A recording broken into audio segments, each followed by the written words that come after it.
No hay duda que dentro del plan de Dios para nuestra vida, las cosas que Dios permite en nuestra vida, no siempre las entendemos. El plan de Dios para nuestra vida no siempre lo captamos. Piensa, por ejemplo, siguiendo en este hermoso tema de esperando al Señor Jesús, ¿no? Y por eso el título de esta mañana es El Señor viene, ama a Jesús. Bueno, y quiero recordarte cómo en ese asunto de que no siempre entendemos el plan de Dios, piensa en los discípulos. Jesús pasa con ellos 3 años hermosos, 3 años donde está realmente invirtiendo su vida en ellos a través de la palabra, a través de Él mismo. Acuérdate que Jesús es el Verbo. Dice en el libro de Juan, en el principio era el Verbo, y el Verbo era Dios, y el Verbo era con Dios. Y ese Verbo, esa palabra, es la que Jesús sembró en los corazones de los discípulos. Jesús, cuando les empieza a decir, saben, me voy a ir, voy a morir, voy a regresar al Padre. Ellos no entendían. Es más, hubo un tiempo donde entre no entiendo y no quiero entender, ¿no? Ellos pensaban, no, o sea, eso no puede pasar. Cuando finalmente lo entendieron, cuando finalmente ellos captaron, Jesús va a regresar al Padre, dice la Biblia que ellos se turbaron. Y no era para menos. Jesús había pasado con ellos 3 años. Ellos habían puesto su vida, su confianza entera en las manos de ese hombre que era el Hijo de Dios. Habían vivido con Él noche y día. Y ahora les dice, me voy. Y ahí es donde encontramos estas hermosas palabras del libro de Juan 14. Dice el pasaje, no se turbe vuestro corazón. O sea, nota cómo Jesús, entendiendo lo que estaban viviendo los discípulos, les dice, a ver, los veo turbados, los veo angustiados porque les dije que me voy. Y por eso viene y les dice, no se turbe vuestro corazón, ¿creéis en Dios? Creed también en mí. Versículo 2, en la casa de mi Padre muchas moradas hay, si así no fuera, yo os lo hubiera dicho. Voy pues a preparar lugar para vosotros. Quiero que notes cómo toda la Biblia está llena de enseñanzas en primer plano, en segundo plano, en tercer plano, donde finalmente es responsabilidad del creyente, del que va a la palabra, el meditar en ello, en escudriñar la Escritura. Jesús, en ese momento de angustia de los discípulos, les está diciendo, primero, no se turben, versículo 1, y aquí en el versículo 2 les está diciendo, voy a ir, los voy a dejar. Dice, pero voy a hacer algo específico, voy a preparar lugar para ustedes. Dice el versículo 3, y si me fuere y os prepararé lugar, vendré otra vez y os tomaré a mí mismo, para que donde yo estoy, vosotros también estéis. Jesús les está diciendo, sí, efectivamente me voy a ir, pero no se concentren en que me voy, concéntrense en que voy a volver. Y en ese voy a volver era para que estuviéramos juntos con Él, es el proyecto de Dios, para siempre. Quiero recordarte, para que realmente este pasaje cale más profundo en nuestro corazón, quiero recordarte que la Biblia enseña que Jesús es el novio que va en busca de la novia para desposarla. La novia es el creyente, es la iglesia. La novia es la amada del Señor Jesús. Y todos los que le hemos entregado nuestra vida a Cristo, o sea, la persona que sinceramente, conscientemente le ha abierto su corazón y le ha entregado su voluntad a Dios, viene a formar parte de ese cuerpo, de esa novia de Cristo. La costumbre judía en los tiempos del Señor Jesús era que una vez que el joven quería concretar el matrimonio con la persona amada, se acercaba a la familia de la novia, al padre de la novia. Y entonces en esa entrevista se fijaba, por ejemplo, la dote. La dote era la inversión, el dinero que tenía que pagar el novio a la familia de la novia y era un alto precio. Ahora, fíjate cómo todo esto está lleno de simbolismos espirituales para nosotros. Jesús, el novio, la iglesia, la novia, la dote, el pago que Jesús hizo, no pudo haber precio más alto. Su sangre en la cruz se entregó a sí mismo, dice la Biblia, para una iglesia, para santificarla, para presentársela a sí mismo, dice en Efesios, ¿no? Entonces, todo esto nos habla del proyecto de Dios para el hombre. Todo esto nos habla de que Jesús es ese novio que le está diciendo a los discípulos, me voy, pero voy a preparar la casa para que esté lista, y cuando el Padre me diga que la casa está lista, regreso por ti. La casa del Padre, por eso dice el pasaje, y por eso lo entendemos mejor. Vamos a volver a leerlo, por favor. Versículo 3, si me fuere, o sea, el novio diciendo, me voy, ¿pero a qué voy? Voy a preparar un lugar. Y entonces voy a venir otra vez, pero ya vengo para quedarnos juntos para siempre. Me voy a preparar la casa. ¿Qué casa?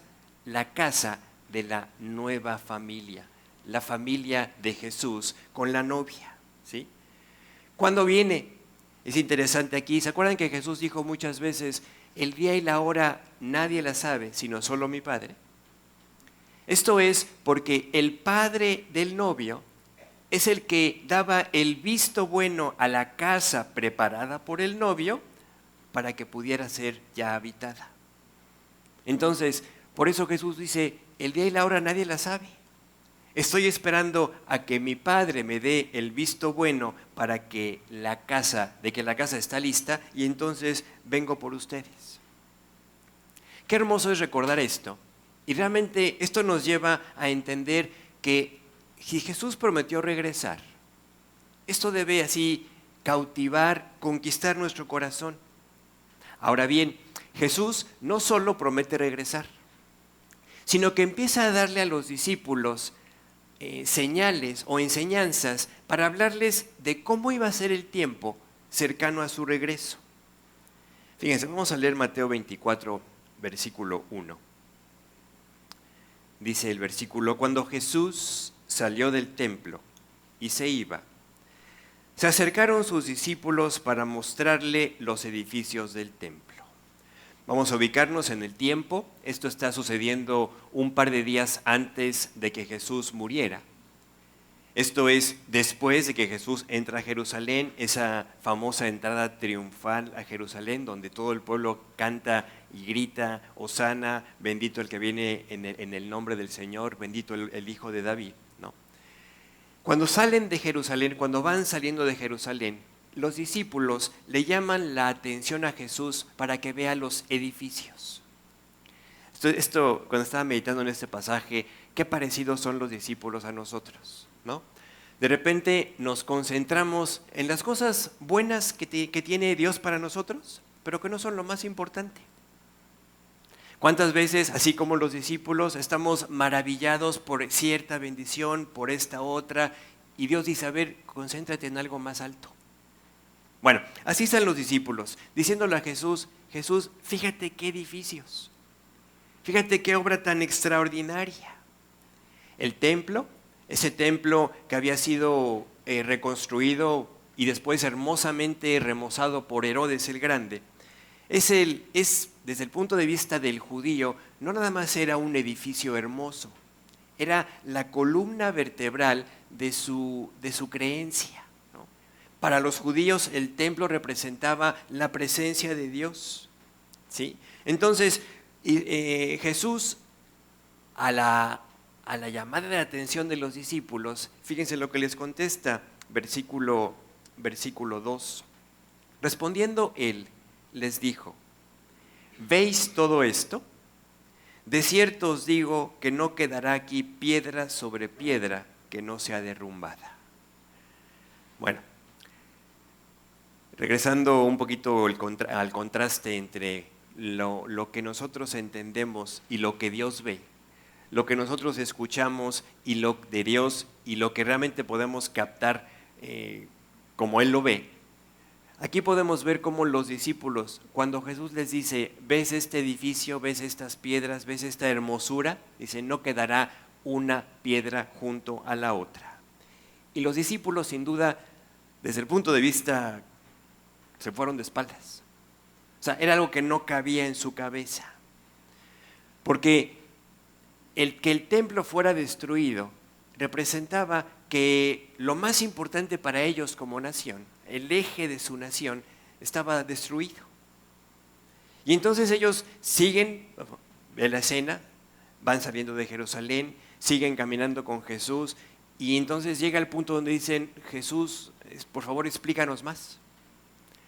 O sea, ellos no se querían quedar con esa idea nada más de el templo va a ser destruido, y empiezan a preguntarle a Jesús, ¿por qué? ¿Cómo? ¿Cuándo? Versículo 3 dice, y estando sentado ya en el monte de los olivos, o sea, el monte de los olivos se encuentra enfrente de Jerusalén, los discípulos se acercaron aparte diciendo, dinos, ¿cuándo serán estas cosas y qué señal habrá de tu venida y del fin del siglo? No, de forma muy natural podemos entender cómo Jesús llega cómo los discípulos llegan con Jesús y le preguntan, a ver, danos más detalles, por favor. Nos dejaste preocupadísimos. ¿Cuándo va a ocurrir lo que nos acabas de decir? ¿Qué señales habrá del tiempo de tu regreso? ¿Cómo los podemos identificar? Básicamente son estas las preguntas que los discípulos hacen. Y ahí entonces empieza una detallada descripción de los tiempos que iban a apuntar o que iban a identificar los tiempos del regreso de Jesús.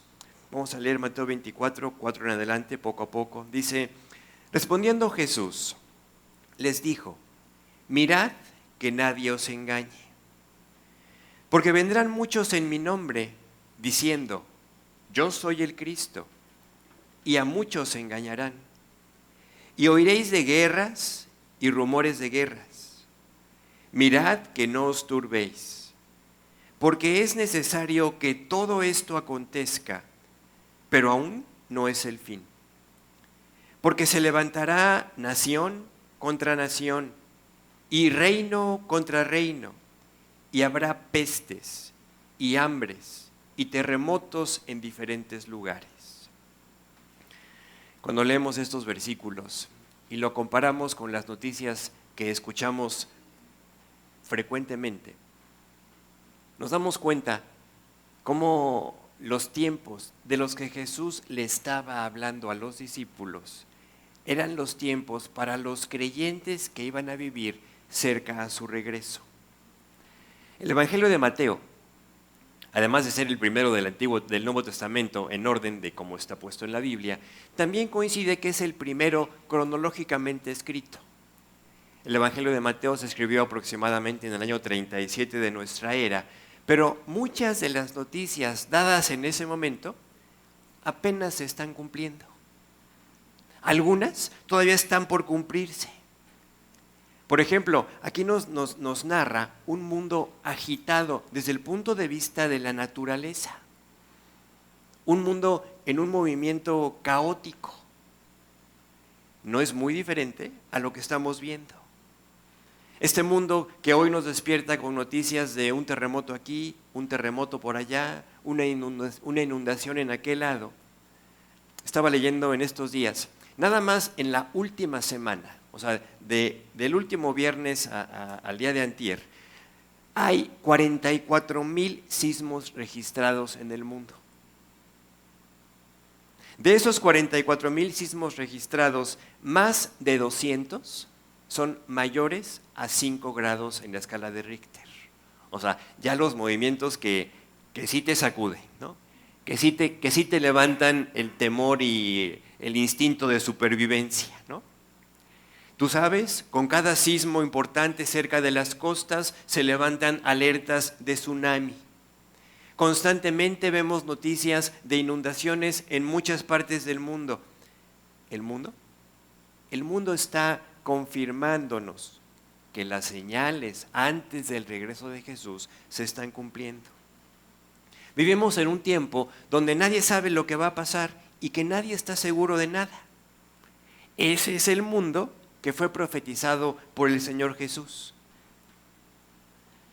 Es interesante ver cómo también Jesús en este pasaje de Mateo va entrando en detalles donde también nos narra cómo iba a ser la condición moral de la sociedad de los últimos tiempos.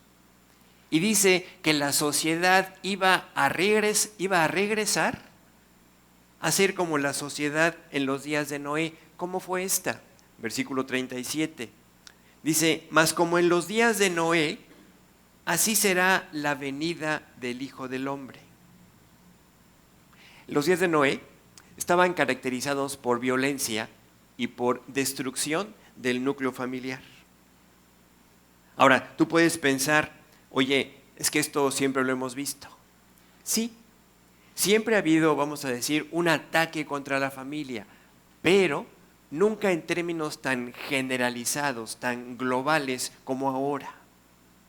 Fíjate, dice el versículo 38, porque como en los días antes del diluvio, o sea, los días de Noé, estaban comiendo y bebiendo, casándose y dándose en casamiento, hasta el día en que Noé entró en el arca, y no entendieron hasta que vino el diluvio y se los llevó a todos. Así será también la venida del Hijo del Hombre. Noé, dice la Biblia, que predicó por 120 años, viene un juicio. Y el mundo, dice la Biblia, casándose, dándose en casamiento. Esto de casándose y dándose en casamiento es, me caso hoy, me vuelvo a casar mañana, me vuelvo a casar. O sea, es esta idea. Entonces, Jesús nos habla de cómo iba a ser el mundo que nos iba a tocar vivir a los creyentes que estuviéramos cerca de su regreso. También dice el pasaje que el mundo no solamente se iba a parecer a los días de Noé, sino tristemente también iba a ser muy parecido a la decadencia moral que vivió Lot. Dice Lucas 17, 28 al 30.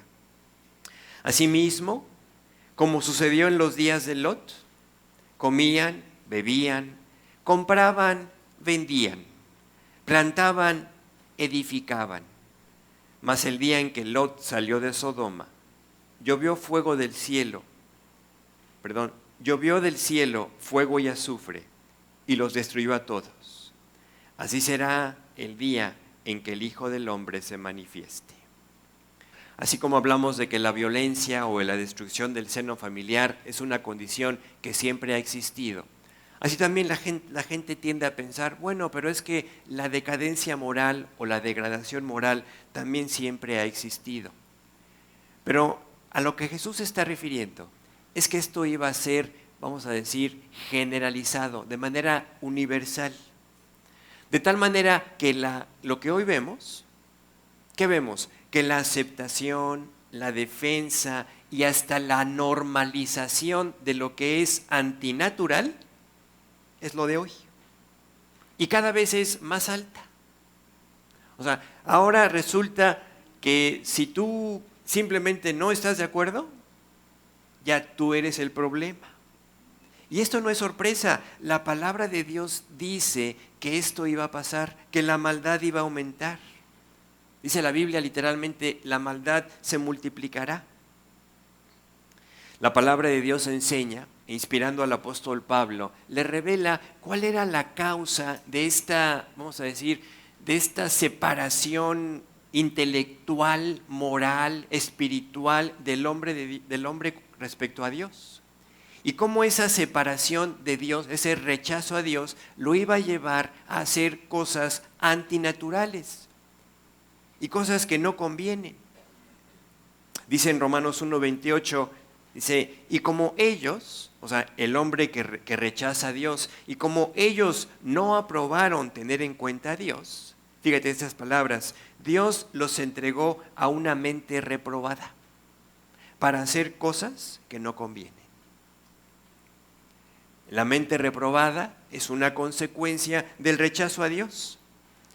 Y hoy lo que vemos es un mundo con esta mente reprobada que no nada más se complace y promueve lo equivocado, sino que lo practica. Jesús dijo que cuando Él regresaría, el mundo estaría en esta decadencia moral en la que vivía Sodoma y Gomorra. Y esto lo vemos hoy en un término, en términos bien concretos, para donde voltees. Por ejemplo, México era considerado o se consideraba un país conservador, ¿no? Desde el punto de vista de cómo el mundo lo ve, México es un país cristiano. Imagínate si no fuéramos cristianos, ¿no? Hace unos cuantos años se hizo legal en todo el territorio nacional el matrimonio entre personas del mismo sexo. El argumento es que es por el bien de todos. Es para la unidad. Es que hay que ser tolerantes. Es que hay que dejar de lado la discriminación.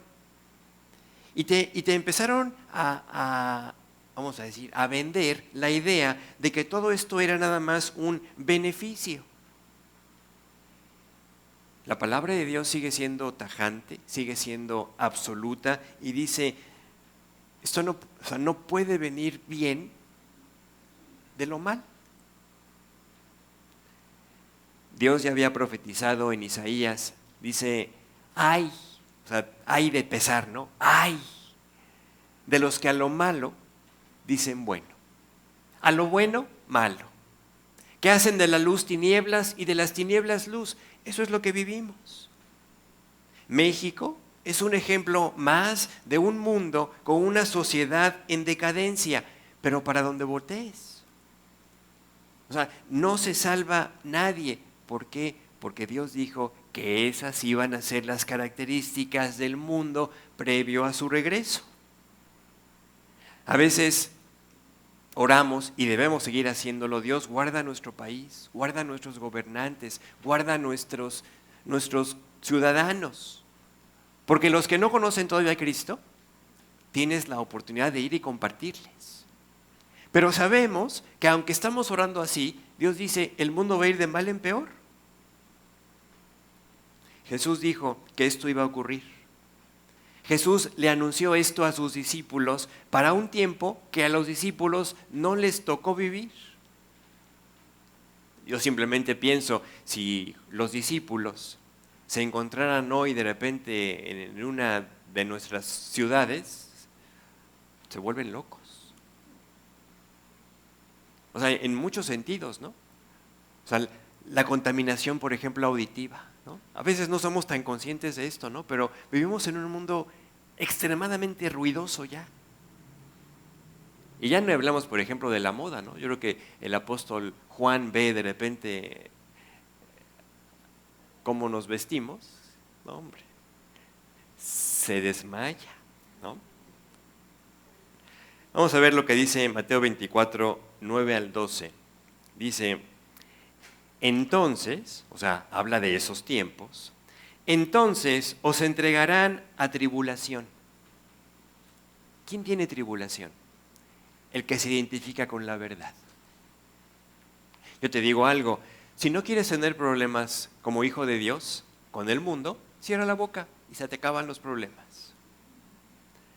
Pero te digo algo, vas a tener muchos problemas en el interior. Vas a tener un conflicto interno. Hay un pasaje que me llama mucho la atención, donde uno de los profetas en el Antiguo Testamento, de repente llega con Dios y le dice, Dios, me intenté callar. Intenté no hablar de lo que en mi corazón sabía que era la verdad. Dice, porque cada vez que hablaba tenía problemas. Dice, pero no pude. No pude, Dios. Yo no podía callar lo que yo sabía que era la verdad. Entonces os entregarán a tribulación y os matarán. Y seréis aborrecidos de todas las gentes por causa de mi nombre. Muchos tropezarán entonces y se entregarán unos a otros y unos a otros se aborrecerán. Y muchos falsos profetas se levantarán y engañarán a muchos. Y este versículo siguiente es para ponernos a temblar. Dice, y por haberse multiplicado la maldad, el amor de muchos se enfriará. Este último versículo debe impresionarnos. A veces estamos muy preocupados por muchas cosas, ocupados en muchas cosas. Somos en un sentido una buena representación de Marta, ¿no? Ahí en esa cena de los discípulos en Betania, ¿no? Donde está haciendo muchas cosas correctas, pero que pierde de vista qué es lo más importante. Jesús le dijo a Marta, tu hermana ha escogido, ¿cuáles fueron sus palabras? La buena parte, la cual no le será quitada. Cuando Jesús habla de los últimos tiempos y dice, por haberse multiplicado la maldad, el amor de muchos se enfriará, está hablando del amor de los creyentes. Primero, el amor hacia Dios. Pero entendiendo que del amor hacia Dios es de donde se nutre nuestro amor por todo lo demás. Si yo no estoy amando a Dios, yo no puedo amar a mi familia.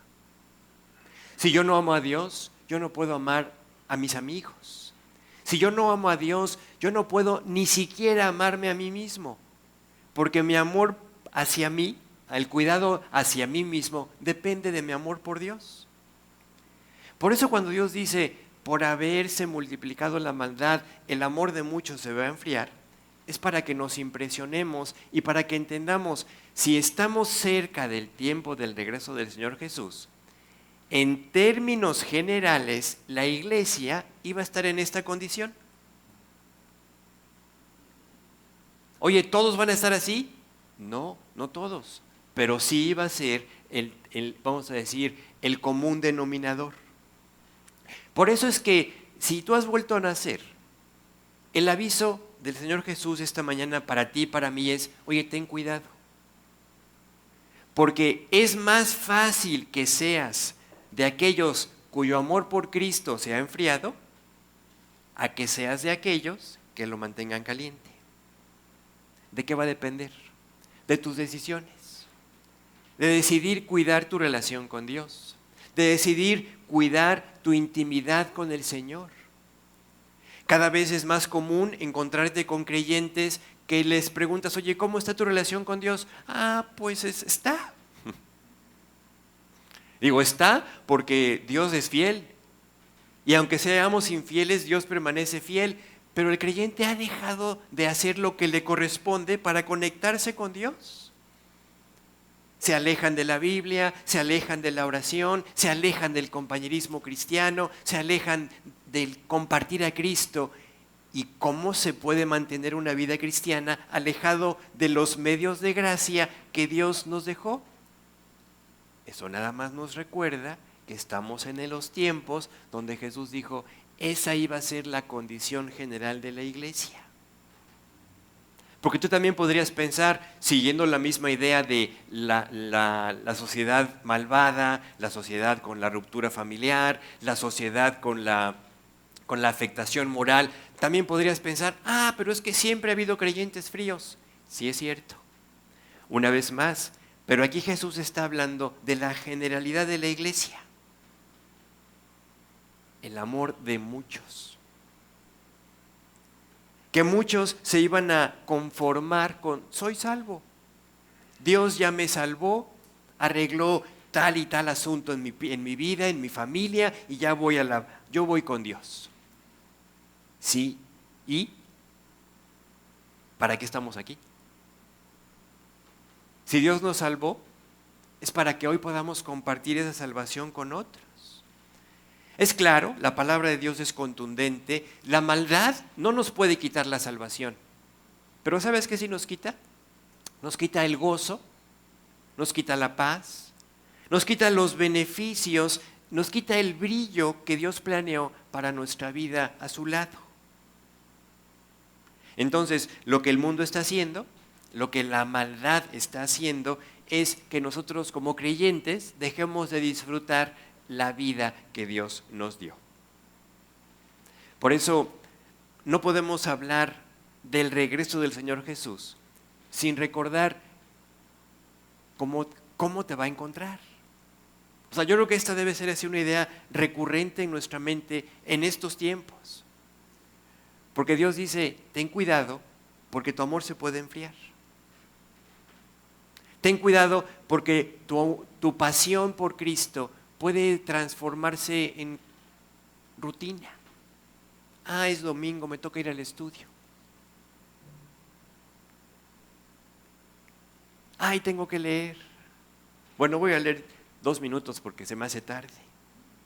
Y así, podemos entrar en una rutina que le quite la pasión a nuestra relación con Cristo.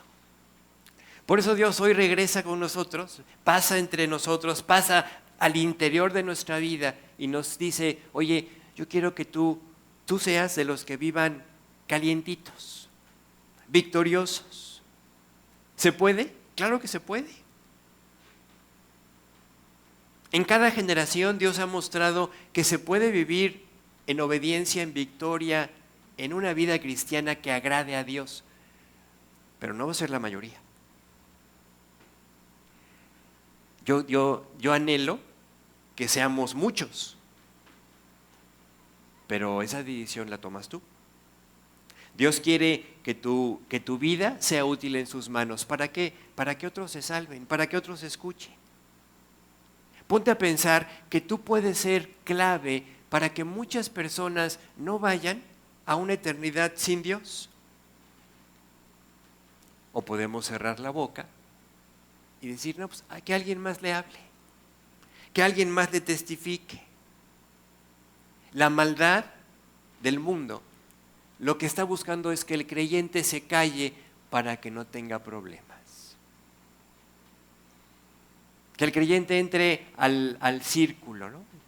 A la forma en la que el mundo se conduce. Y el más grande